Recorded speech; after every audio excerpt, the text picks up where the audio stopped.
So good evening everyone. Next theorem in algebra. So next థియరాన్ని మనం discuss చేసే ముందు మనకి చిన్న కాన్సెప్ట్ తెలవాలి. కోసెట్ అంటే ఏంటి?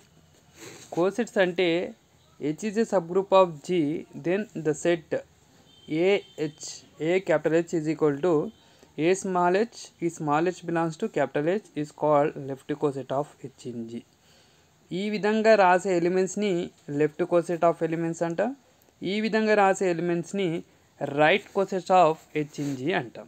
ఓకే, చూడండి, ఏహెచ్ అని ఉంటే దీన్ని లెఫ్ట్ కోసెట్ అంటున్నాం, ఎందుకంటే ఏ అనేది లెఫ్ట్ సైడ్ ఉంది కాబట్టి లెఫ్ట్ కోసెట్ అంటున్నాం. హెచ్ ఏ ఫామ్లో ఉంటే ఏ అనేది రైట్ సైడ్ ఉంటుంది కాబట్టి రైట్ కోసెట్ అని అంటున్నాం. ఓకే, ఈ క్యాపిటల్ హెచ్ అనేది మా క్యాపిటల్ జీకి సబ్ గ్రూప్ అవుతుంది.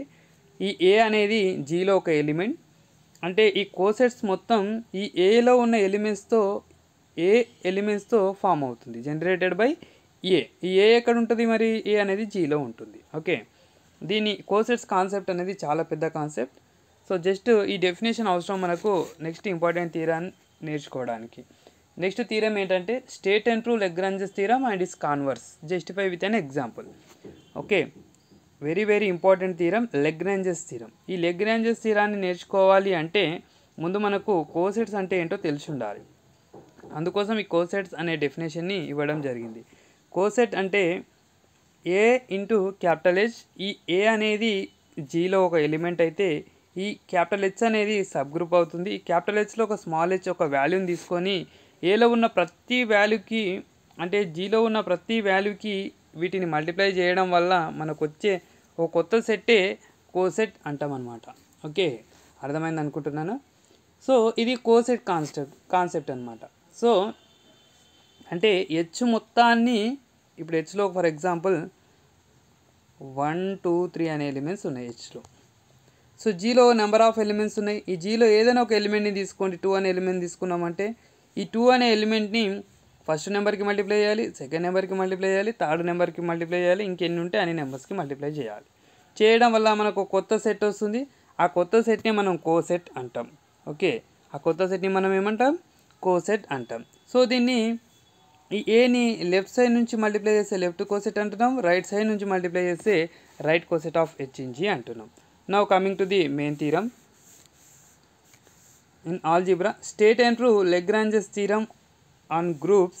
What is its converse and justify with an example. Okay, justify with an example. Okay, first statement ఏంటో చూద్దాం. Lagrange's theorem కి స్టేట్మెంట్ ఎగ్జామ్లో ఈ స్టేట్మెంట్ అని ఇవ్వచ్చు, లేదా state and prove Lagrange's theorem అని ఇవ్వచ్చు. సో మనకు స్టేట్మెంట్ ఇచ్చిన, state and prove Lagrange's theorem అని ఇచ్చిన, మనకు ఈ స్టేట్మెంట్ గుర్తుంటేనే మనం ఆన్సర్ చేయగలుగుతాం. Lagrange's theorem అని డైరెక్ట్ ఇస్తే ప్రాబ్లం లేదు. ఒకవేళ ఇట్ ఇస్తాడు, if G is a finite group and H is a subgroup of G, then order of H divides order of G. ముందు ప్రూవ్ అని ఇస్తాడు, అంటే స్టేట్మెంట్ వాడేస్తాడు. మనం ఇదేదో కొత్త క్వశ్చన్ అనుకోవద్దు, ఇది Lagrange's theoremకి సంబంధించిన క్వశ్చనే, Lagrange's theorem statement. So Lagrange's theorem statement ఏంటి? G is a finite group. G అనేది ఒక ఫైనైట్ గ్రూప్ అయితే దీనికి ఒక సబ్ గ్రూప్ H అనేది ఎగ్జిస్ట్ అయినప్పుడు order of G must and should be divided by order of H అంటుండు. Okay, ఇక్కడ మీరు ఒకటి గమనించాలి, order of H divides order of G. దీని మీనింగ్ ఏంటి అంటే ఇట్లా డివైడ్స్ అని రాస్తున్నాము అంటే ఇది న్యూమరేటర్, ఇది డినామినేటర్. ఈ విధంగా రాయడం వల్ల ఏర్పడే దీని మీనింగ్ ఏంటంటే ఇది న్యూమరేటర్, ఇది డినామినేటర్ అనే అర్థం. అంతేగాని order of H divide order of G అంటే దీన్ని order of H by order of G అని రాయకూడదు, ఇది రాంగ్. Okay, right. సో దీని మీనింగ్ ఏంటి అంటే order of G divided by order of H అనమాట. అంటే ఫర్ ఎగ్జాంపుల్ 2 డివైడ్ 4 అంటే ఇది 4/2 అనమాట, 4/2 అనమాట. 2 1 2 2 4. ఓకే, ఈ రెండు ఈక్వల్. అంతేగాని ఈ 4 డివైడ్స్ 2 అంటే 4 డివైడెడ్ బై 2 అని రాయొద్దు, ఈ రెండు రాంగ్. ఇది ఇలా రాయడం రాంగ్ అనమాట. ఎందుకు ఇలా రాయడం రాంగు? 4 డివైడ్స్ 2 అంటే 2 డివైడెడ్ బై 4 అని అర్థం. డివైడ్స్ డివైడెడ్ బై మీనింగ్ చాలా తేడా ఉంది. డివైడ్స్ అంటే ఇది న్యూమరేటర్, ఇది డినామినేటర్. డివైడెడ్ బై అంటే ఇది న్యూమరేటర్, ఇది డినామినేటర్. ఈ విషయాన్ని మీరు గుర్తుంచుకోవాలి. గ్రూప్ థియరీలో ఇది చాలా ఇంపార్టెంట్ థింగ్ అనమాట. Okay, now coming to the proof. So proof విషయానికి వస్తే let G be a finite group. G అనే ఒక ఫైనైట్ గ్రూప్ తీసుకుంటున్నాం. H be a subgroup of G. జీకి హెచ్ అనేది ఒక సబ్ గ్రూప్ని తీసుకున్నట్లయితే ఆర్డర్ ఆఫ్ జీని ఎన్ అనుకుంటున్నాం, ఆర్డర్ ఆఫ్ హెచ్ని ఎం అనుకుంటున్నాం. మనం order of H divides order of G అని ప్రూవ్ చేయాలి కదా. దీని సింబల్ ఇది order symbol, order of H అనమాట. సో మనం ఏం ప్రూవ్ చేయాలంటే order of G by order of H. O of H అన్న రాయొచ్చు, లేదా ఇలా అన్న చూపించవచ్చు. ఓకే, సో ప్రూవ్ చేయాలి అంటే ఈ ఆర్డర్ ఆఫ్ జీని ఎన్ అనుకుంటున్నాం, ఆర్డర్ ఆఫ్ హెచ్ని ఎం అనుకుంటున్నాం. మనం ఇది ప్రూవ్ చేయాలి. N divided by M or M divides N అని ప్రూవ్ చేస్తే మన ప్రూఫ్ అయిపోయినట్టే. సో దీనికోసం మనం ఏం చేస్తున్నామంటే లెఫ్ట్ కోసెట్స్ని ఇంట్రడ్యూస్ చేస్తున్నాం ఇక్కడ. Okay, if we have to take your left cosets, set of left cosets. Okay, A1H, A2H, so on, AKH are distinct left cosets of H in G. Okay, ఇప్పుడు హెచ్కి జీకి కాంబినేషన్లో ఒక set ఉండాలి కదా. ఆ హెచ్కి జీకి కాంబినేషన్లో సెట్నే మనం కోసెట్ అన్నాం. ఈ కోసెట్లో ఏదైనా తీసుకోండి, left coset or right coset. ఇక్కడ నేను లెఫ్ట్ కోసెట్స్ని తీసుకుంటున్నాను. అవి A1H నుంచి AKH వరకు K times of K number of ఎలిమెంట్స్ని లెఫ్ట్ కోసెట్లో తీసుకుంటున్నాను. ఓకే, సో తీసుకున్నట్లయితే ఇప్పుడు వీటన్నిటిని యూనియన్ చేద్దాం. ఓకే, వీటన్నిటిని కలిపితే మనకు వచ్చే సెట్టే ఏమవుతుందంటే జీ అవుతుంది, గ్రూప్ జీ అవుతుంది. ఓకే, అర్థమవుతుందా? ఈ లెఫ్ట్ కోసెట్స్ అన్నిటినీ మనం యాడ్ చేయడం వల్ల మనకు ఒక సెట్ వస్తుంది. ఆ సెట్ ఏంటో కాదు, మన సుపీరియర్ సెట్, అది జీ సెట్ అనమాట. అంటే ఇండైరెక్ట్గా union of this all left cosets are equal to a superior group, that is G. Okay, A1H union A2H union so on AKH equal to G అనమాట. ఇప్పుడు two సైడ్స్ని మాడ్యులస్ని apply చేస్తున్నాం. Two సైడ్స్ని modulus apply చేస్తే, modulus అంటే ఆర్డర్ని apply చేస్తున్నాం. సో ఇక్కడ order of A1H union order of A2H union order of AKHని ఏ విధంగా రాయొచ్చు అంటే order of A1H plus order of A2H plus order of AKH ఈ విధంగా రాయొచ్చు. అంటే ఈ ఆర్డర్ని మనం ఇండివిజువల్ టర్మ్కి డివైడ్ చేస్తున్నప్పుడు ఈ యూనియన్ అనేది ప్లస్ అవ్వడం జరుగుతుంది. అంటే సింపుల్గా A1H ఆర్డర్ 2 అనుకుందాం, A2H ఆర్డర్ 3 అనుకుందాం, A4H ఆర్డర్ 4 అనుకుందాం. సో వీటన్నిటిని యాడ్ చేస్తే మనకి ఏమొస్తుందో ఇదే ఈ మొత్తం యూనియన్ ఆర్డర్ అన్నమాట, ఈ గ్రూప్ ఆర్డర్ అవుతుంది అనమాట. అంటే ఇండివిజువల్ లెఫ్ట్ కోసెట్స్ ఆర్డర్స్ అన్నిటిని యాడ్ చేస్తే మనకు వచ్చేది ఆర్డర్ ఆఫ్ జీ. అంటే ఆర్డర్ ఆఫ్ జీకి ఈక్వల్ అవుతుందని దాని meaning. So order of A1H plus order of A2H plus order of AKH is equal to order of G. Order of జీని మనం ఆల్రెడీ స్టార్టింగ్లో డిఫైన్ చేసుకున్నాం, ఎం అని. ఆర్డర్ ఆఫ్ జీని ఏమనుకున్నాం, ఆర్డర్ ఆఫ్ జీని ఇక్కడ ఎన్ అనుకోవడం జరిగింది. ఆ ఆర్డర్ ఆఫ్ జీ ప్లస్లో ఎన్ని సబ్స్టిట్యూట్ చేస్తున్నాం. సో బిఫోర్ దట్ మనకు ఒక విషయం తెలియాలి. ఫ్రమ్ ది ప్రాపర్టీస్ ఆఫ్ కోసెట్స్లో సబ్ గ్రూప్లో ఉన్నట్టు, సైక్లిక్ గ్రూప్లో ఉన్నట్టు మన కోసెట్స్లో కూడా కొన్ని ప్రాపర్టీస్ ఉన్నాయి. అవేంటి అంటే ఆర్డర్ ఆఫ్ AH అనేది always equal to order of H for all A మనం ఏం తీసుకున్నప్పటికీ ఆర్డర్ ఆఫ్ AH అనేది డెఫినెట్గా ఆర్డర్ ఆఫ్ హెచ్కి ఈక్వల్ అవుతుందని మనకు ఒక కోసెట్స్లో ఒక ప్రాపర్టీ ఉంది. Okay, order of AH is equal to order of H అనమాట. ఆల్రెడీ మనం ఇక్కడ స్టార్టింగ్లోనే ఆర్డర్ ఆఫ్ హెచ్ని ఎంగా డిఫైన్ చేసుకున్నాం. ఇక్కడ ఆర్డర్ ఆఫ్ హెచ్ని ఎంగా డిఫైన్ చేసుకున్నాం. So order of AH is equal to order of H is equal to M అని రాయొచ్చు.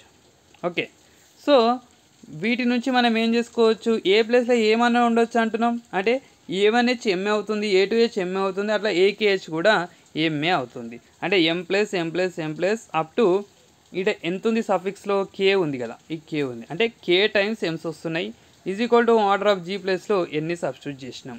అంటే ఎం అనేది K టైమ్స్ ఉన్నాయి కాబట్టి MK is equal to N అనమాట. K is equal to N divided by M.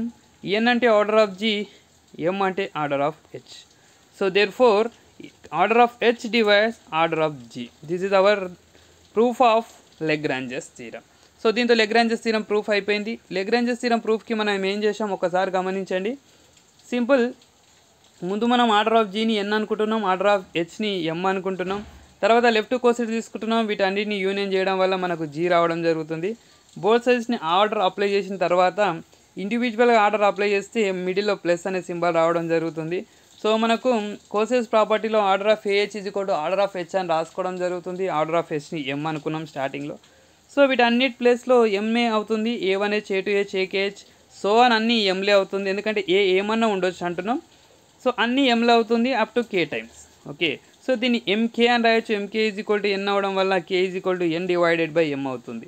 Order of G is divided by order of H, that is order of H divides order of G. So ఇప్పుడు ఇంకా ఈ converse true అవుతుందా అంటే order of H divides order of G అయినప్పుడు H అనేది Gకి sub group అవుతుందా? Okay, order of H divides order of G అంటే ఇది ఎగ్జాక్ట్గా డివైడ్ అయినంత మాత్రాన H అనేది Gకి సబ్ గ్రూప్ అవుతుందా అన్నది నెక్స్ట్ కాన్వర్స్లో మనం ప్రూవ్ చేయాలి. చూద్దాం. So converse of Lagrange's theorem. Okay, converse of Lagrange's theorem. The converse of Lagrange's theorem need not be true. అంటే కాన్వర్స్ అనేది ట్రూ అవ్వచ్చు, అవ్వకపోవచ్చు. సో అవ్వకపోవడానికి ఒక ఎగ్జాంపుల్ తీసుకుందాం. Order of H divides order of G but H is not a subgroup of G. అంటే order of H order of G divides అయినంత మాత్రాన H అనేది Gకి సబ్ గ్రూప్ అవ్వదు అని చెప్తున్నాం. సో దానికి ఒక example, justify with an example అన్నాడు కాబట్టి ఒక ఎగ్జాంపుల్ తీసుకుందాం. Let G is equal to 4th roots of unity 1 - 1 I - I అనే ఒక గ్రూప్ని తీసుకుంటున్నాం. 1 - 1 I - I అనే ఒక గ్రూప్ని తీసుకుంటున్నాం. ఇందులో ఒక సబ్ గ్రూప్ని డిఫైన్ చేస్తున్నాం I, -I అనేది. ఇప్పుడు ఆర్డర్ ఆఫ్ G అనేది 4, ఆర్డర్ ఆఫ్ H అనేది 2. So order of G divided by order of H కదా, అంటే 4/2. సో 2తో ఇది ఎగ్జాక్ట్గా డివైడ్ అవుతుంది. 2 2s 4, 0 రిమైండర్ వచ్చింది. అంటే ఆర్డర్ ఆఫ్ H అనేది డివైడ్స్ ఆర్డర్ ఆఫ్ G అవుతుంది. కానీ ఇప్పుడు ఈ H అనేది not a sub group of G అన్నాం. ఈ H అనేది సబ్ గ్రూపా కాదా అనేది చూద్దాం. సో ఇది సబ్ గ్రూప్ కావాలి అంటే గ్రూప్ ప్రాపర్టీస్ అన్నిటిని సాటిస్ఫై చేయాలి. క్లోజర్, అసోసియేటివ్, ఐడెంటిటీ, ఇన్వర్స్ని ఇది సాటిస్ఫై చేయాలి. చేస్తుందా లేదా మరి చూద్దాం. ఒక్క ప్రాపర్టీ సాటిస్ఫై చేయకపోయినా అది గ్రూప్ కాదు, గ్రూప్ కాకుంటే సబ్ గ్రూప్ కాదు. సో ఇక్కడ వరకు క్లియర్ కదా, order of H divides order of G. ఇప్పుడు Hలో ఏవైనా 2 ఎలిమెంట్స్ తీసుకుందాం. ఉన్నాయి 2 ఎలిమెంట్స్, ఆ 2 ఎలిమెంట్స్ తీసుకుంటున్నాం. వీటి ప్రోడక్ట్ కూడా మళ్ళీ Hలోనే ఉంటే క్లోజర్ ప్రాపర్టీ సాటిస్ఫై అయినట్టు. Then we have to go to associative. So I into -I - I². మనకు తెలుసు I² ఈజ్ ఈక్వల్ టు -1 అని. I² ప్లస్లో -1ని సబ్స్టిట్యూట్ చేయడం వల్ల మైనస్ ఇంటూ మైనస్ ప్లస్ అయింది, +1. కానీ ఈ దిస్ 1 అనేది does not belongs to H. అంటే ఈ Hలో 1 లేదు. అంటే Hలో 2 ఎలిమెంట్స్ తీసుకొని వాటిని మల్టిప్లై చేయడం వల్ల మనకు వచ్చిన ఆన్సర్ అనేది అగైన్ Hలో లేదు. ఓకే, అగైన్ Hలో లేదు. Therefore H does not satisfies closure property. Okay, closure property ఏం చెప్తుంది? ఏవైనా 2 ఎలిమెంట్స్ తీసుకొని వాటిని addition or multiplication or subtraction or division చేస్తే మళ్ళీ వచ్చిన ఆన్సర్ అందులోనే ఉండాలి. ఉంటే దాన్ని క్లోజర్ ప్రాపర్టీ అంటాం. అదేవిధంగా 2 ఎలిమెంట్స్ తీసుకున్నాం, వాటిని మల్టిప్లై చేస్తే మనకు +1 వచ్చింది. +1 అనేది డస్ నాట్ బిలాంగ్స్ టు Hలో లేదు. అంటే క్లోజర్ ప్రాపర్టీ సాటిస్ఫై అవ్వడం లేదు. ఇక్కడ క్లోజర్ ప్రాపర్టీ సాటిస్ఫై అవ్వడం లేదు అంటే ఇక అది గ్రూపే కాదు, H అనేది గ్రూప్ కాదు. H గ్రూప్ ప్రాపర్టీస్ని సాటిస్ఫై చేయట్లేదు. Therefore H is not a subgroup of G. Okay, H అనేది Gకి సబ్ గ్రూప్ కావాలి అంటే ముందు H అనేది గ్రూప్ ప్రాపర్టీస్ని సాటిస్ఫై చేయాలి.